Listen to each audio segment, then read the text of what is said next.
بسم الله الرحمن الرحيم وصلى الله على سيدنا محمد وعلى آله وصحبه وسلم تسليما إلى يوم الدين الحمد لله رب العالمين.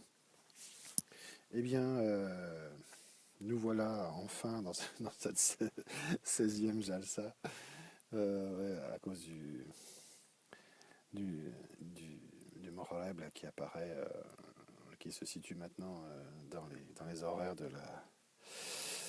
qu'on avait fixés. C'était un petit peu délicat, donc on adapte un petit peu et puis on reprendra, Inch'Allah, ensuite, autant qu'on pourra, bihawlillah ta'ala, pour reprendre cet horaire qui nous semblait facile, Inch'Allah. Donc pour faire cesser le suspense, bismillah, j'avais un petit peu de temps aujourd'hui, alhamdulillah. Euh, Après avoir créé, comme vous avez appris certainement, Inch'Allah, après avoir créé le, le groupe sur Dalai Khairat, lecture publique, alhamdulillah, pour annoncer notre projet de faire une lecture complète des Dalai Khairat, Inch'Allah, en Charban. Shahrun Nabi, sallallahu alayhi wa sallam, Inch'Allah. Eh bien, voilà, ça m'a donné du courage, alhamdulillah. Et puis il y avait des questions qui s'accumulaient, je veux dire. Voilà, des questions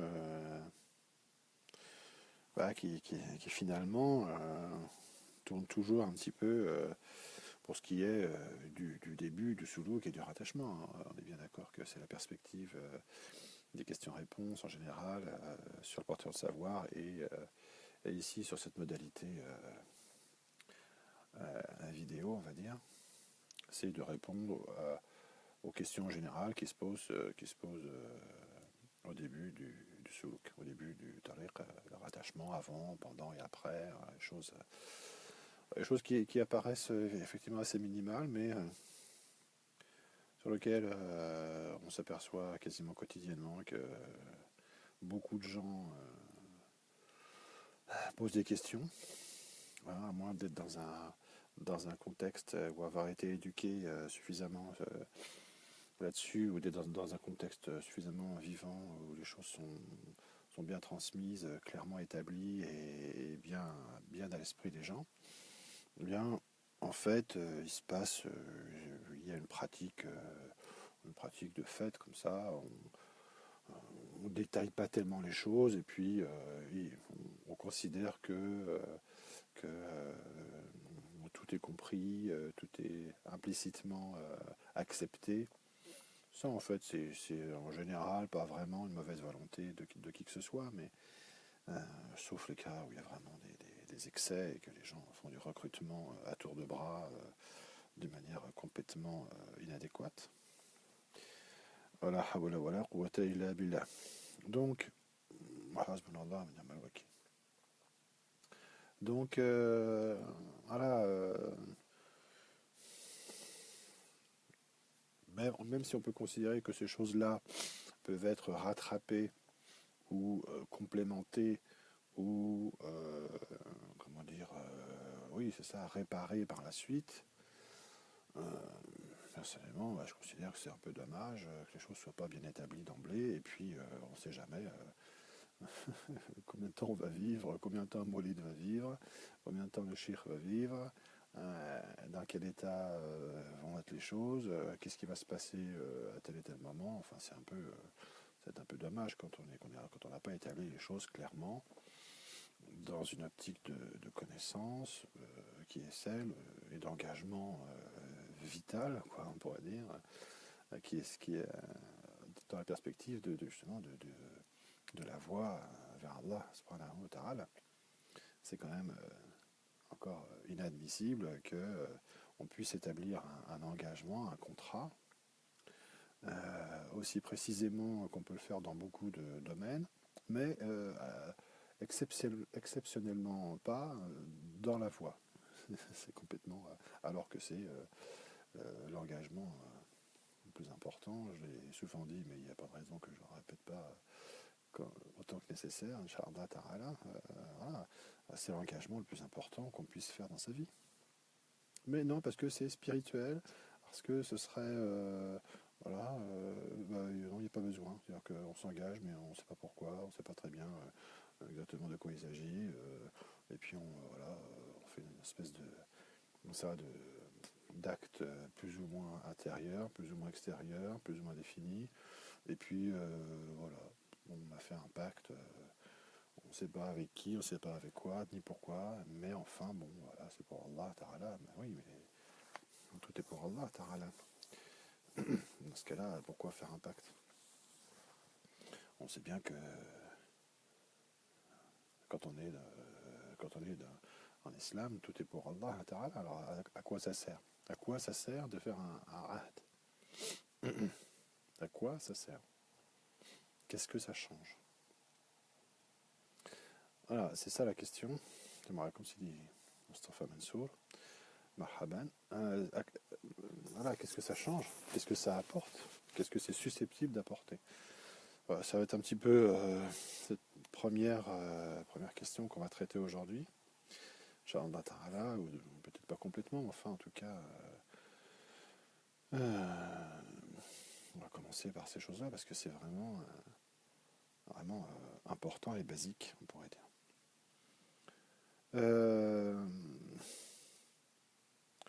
Je répète encore, surtout pour ce qui est de l'expression en français, dans un cadre occidental, enfin on va dire géographiquement occidental en tout cas, même si les Jalsa peuvent être maintenant suivis un peu partout dans le monde. Mais en tout cas, voilà, je répète que le mode d'expression, de référence et voilà, et comment dire, puise ses racines dans l'œuvre de Cheikh Abdel Wahid Yahya. Et que j'essaie autant que possible de faire des correspondances et de faire des références aussi en mode arabo-islamique pour qu'on puisse comprendre aussi de quoi il s'agit, et puis qu'on puisse faire les relations et qu'on puisse avancer dans la compréhension de manière la plus harmonieuse possible, Inch'Allah. Sachant que, bien évidemment, on pourrait dire, enfin je le dis aussi quand même pour plusieurs raisons, bien évidemment, ce qui est exposé sur ce sujet par Cheikh Abdel Wahid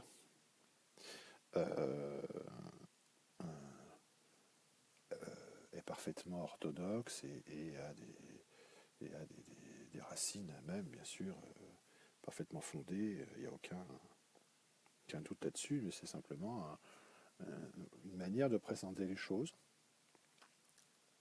qui est, il est vrai, sous certains aspects assez original sous la plume de Cheikh Abdel Wahid, on pourrait dire. Cheikh Abdel Wahid, quand il présente le rattachement, d'emblée, il ne le présente pas comme on le présente d'emblée dans la littérature arabo-islamique classique, on va dire, sauf chez certains auteurs où il y a des distinctions quand même assez semblables. Et il présente les choses de manière assez originale, pour des raisons dont on verra la nature plus tard, mais enfin on peut dire ce sont des raisons qui tiennent à la nature des temps dans lesquels on est.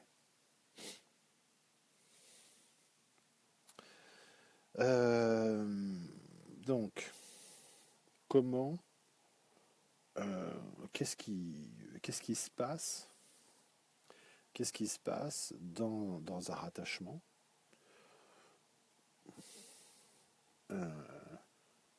principalement?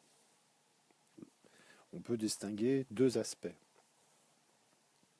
L'aspect le plus essentiel, c'est la transmission, selon Cheikh Wahid, c'est la transmission de la baraka, c'est-à-dire de l'influence spirituelle qui vient d'Allah Ta'ala, qui est transmise pas une silsila, ininterrompue,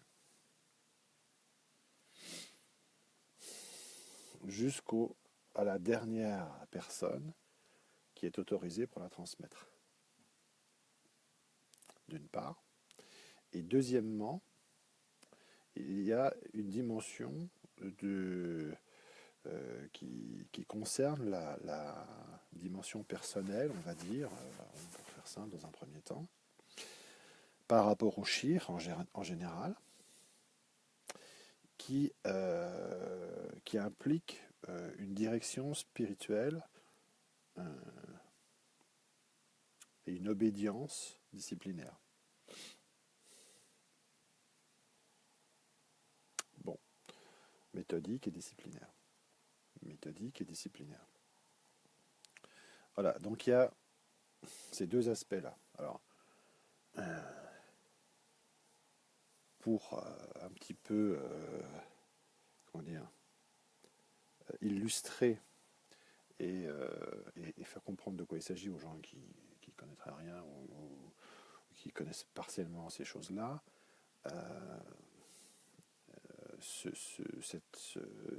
cette transmission et l'établissement de cette relation spécifique par rapport à la direction spirituelle se font dans le cadre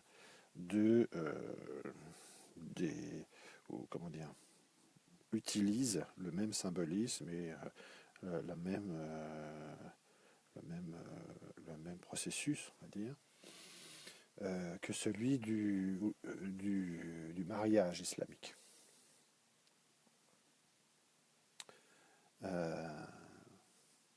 Mariage islamique dans lequel il y a une proposition et une acceptation, ou une demande et une acceptation.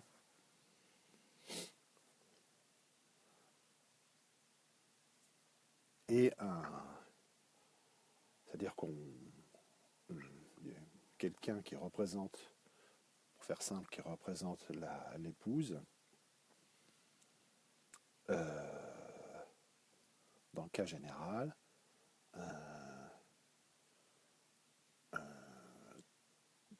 effectue le transfert finalement de la sacralité de la femme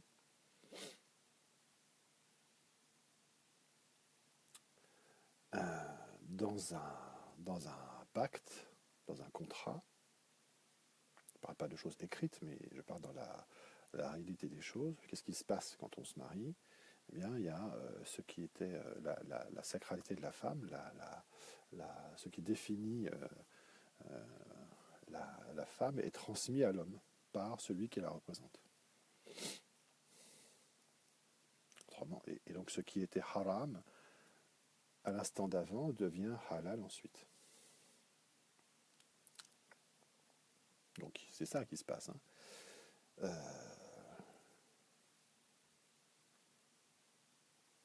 Donc ça veut dire aussi que quand on relit les conditions du mariage, et si on veut poursuivre un petit peu cette comparaison, ça implique donc premièrement ce transfert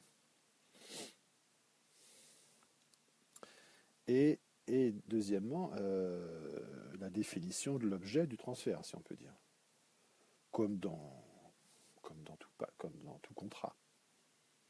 C'est-à-dire que on ne fait pas un contrat sans définir son objet.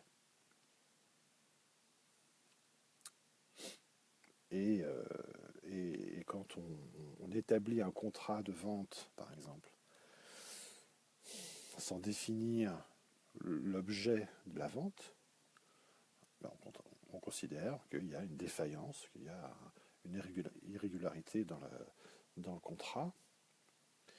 Les avis divergent ensuite sur la question de savoir est-ce que le contrat est valable ou pas, est-ce qu'on peut le rendre invalide ou pas, enfin le rompre tel que, ou est-ce qu'on peut le compléter. Donc des gens disent qu'effectivement on peut effectivement, à partir du moment où le contrat n'est pas valable, ou suivant le degré de définition ou pas, le contrat est valable ou pas, et il peut être rompu ou pas, ou complété. C'est pour ça que je disais tout à l'heure, tout dépend ensuite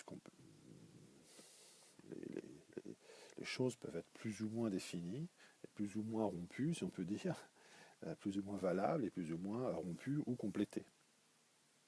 Est-ce que j'espère que j'ai été bien clair, mais la définition de l'objet du contrat, quel qu'il soit.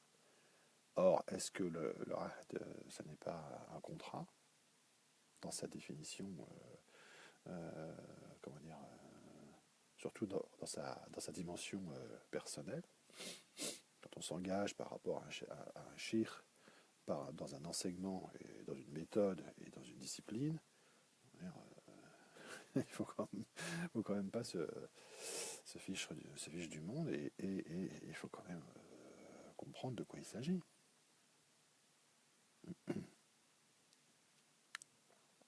À quoi est-ce qu'on s'engage par rapport à tel shir? Quel est l'objet de l'engagement et du pacte? Et qu'est-ce qui se passe des deux côtés? À quoi est dû, à quoi est tenu chacun des contractants?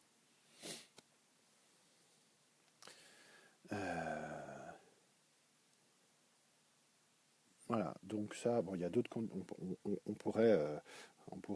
Bon, j'ai fait un article là-dessus sur le porteur de savoir, sur, sur le contrat en général, le contrat de vente, etc. Et puis pour essayer de faire une petite comparaison pour montrer quand même ce qui se passe, quoi, montrer ce qui se passe dans un contrat, que on ne fait pas on n'établit pas comme ça des choses entre surtout pour de cette nature, sans définir, sans savoir ce qu'on fait, quoi. Alors que maintenant,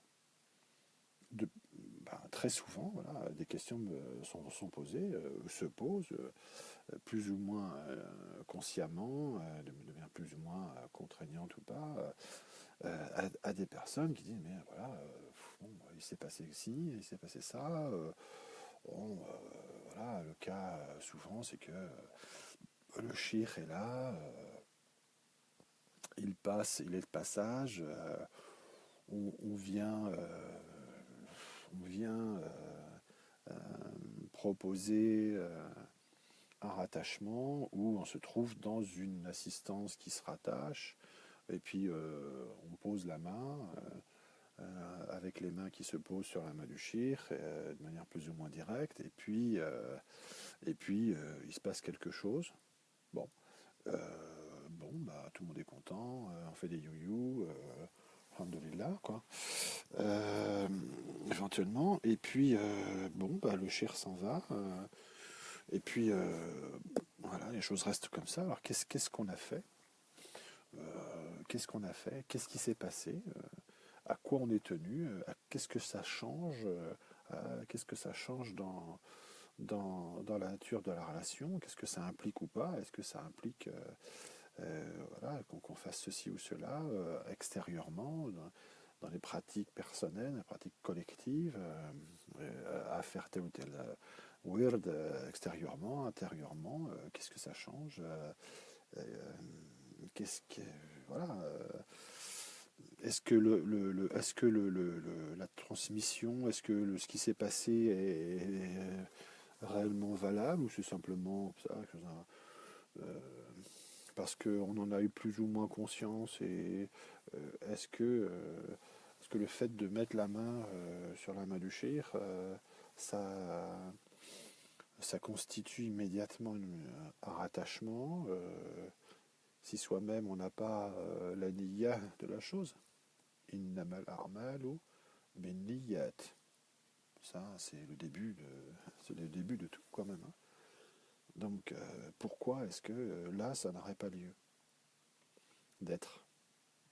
C'est quand même un petit peu effarant de mettre de côté ces questions-là, quand même, hein.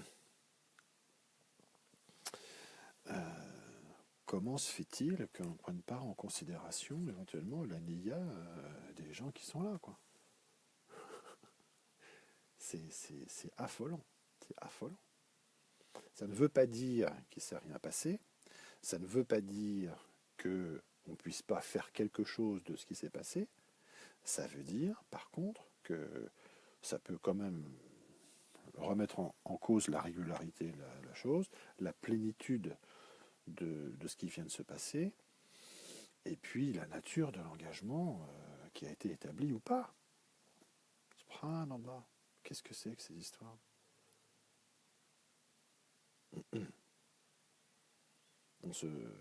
Il est fondé quand la, la qualité de l'intention n'est pas bien fixée. Au moins du côté du mourid, parce que bon, il faut distinguer, voilà, comme le fait classiquement Cheikh Abdel Wahid dans ses livres aussi, ce qui dépend du mourid et ce qui dépend du cheikh. Pour l'instant, en tout cas, peut-être éventuellement dans d'autres, à d'autres occasions, on verra, Inch'Allah, mais enfin pour l'instant, on s'occupe pas, on n'a pas à s'occuper on n'a pas de raison, tant qu'on n'a pas de raison de le faire, de ce qui se passe du côté du cheikh.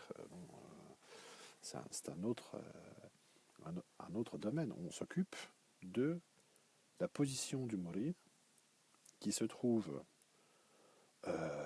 dans un état de demande ou pas d'ailleurs, plus ou moins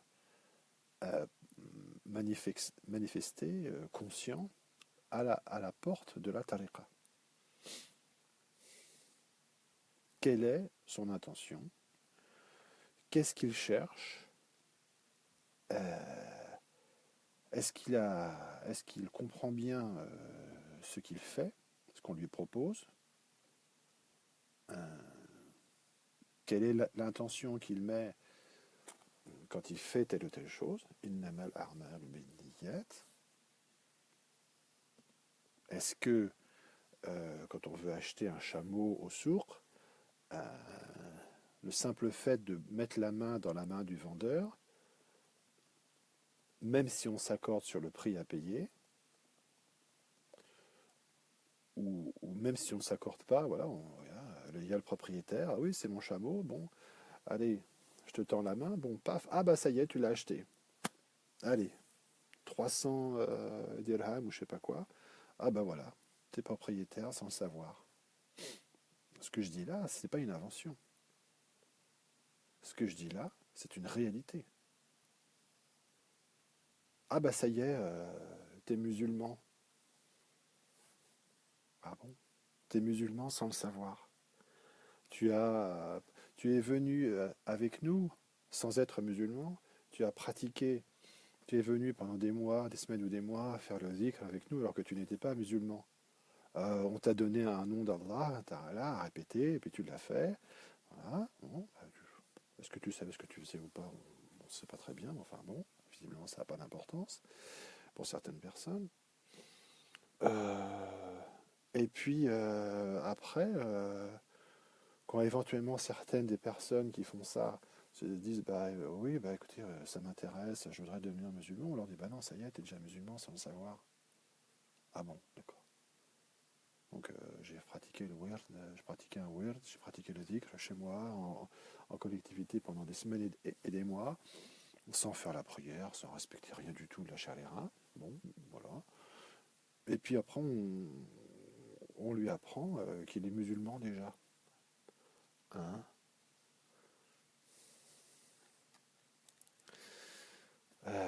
Et qu'en est-il des gens qui continuent sans demander à être musulmans de l'autre côté? Ça, l'histoire ne le dit pas. Personne n'en parle. Par contre, on voit des gens ensuite un petit peu déséquilibrés, des gens qui ne comprennent rien à rien, qui sont là, qui ont passé des semaines, des mois, voire plus à pratiquer des choses auxquelles ils ne comprenaient rien du tout finalement, sans être musulmans, je parle, sans être musulmans. Et puis qui sont là, livrés à eux-mêmes, sans information, sans éducation, sans tarlim, sans rien. Qu'est-ce que c'est que ces histoires? Subhanallah. La hawla wa la quwwata illa billah. Là, ce que je vous livre là, ce ne sont pas des idées, des choses qui sortent de mon imagination. C'est des choses qui se pratiquent. Je veux dire, la responsabilité incombe aux gens qui les mettent en place, qui les laissent se pratiquer. ici, je ne prétends pas exprimer une position absolue et totale. Je donne la position de ce pourquoi je suis autorisé et dans un ordre général. Ensuite, si les gens sont autorisés pour faire ces choses-là, bah, qu'ils le disent clairement, et puis on verra. Bon, voilà, moi simplement, je présente des choses qui sont en accord avec les règles générales de l'islam. El-Islam d'abord, El-Iman, El-Ihsan. Et puis ensuite, chacun aura à répondre des choses de toute façon. Voilà, voilà, quwwata illa billah. Voilà. Bon, je reviens donc à... Là, j'ai dépeint un petit peu des situations qui peuvent être comme ça, maintenues, qui me semblent personnellement pas suivre les règles qui sont connues dans ces domaines, et qui apparaissent comme étant justement des aberrations, et qui, on le voit bien ensuite, pour un certain nombre de personnes, sont vraiment problématiques, parce que les gens sont là dans une espèce d'interrogation permanente, ils sont complètement, ils savent pas où ils sont, ils savent pas ce qu'ils doivent faire, ce qu'ils ont fait, ce qu'ils sont. Est-ce que c'est ça qu'on cherche? Est-ce que c'est ça l'islam? Est-ce que c'est ça le tasawwuf authentique? Subhanallah.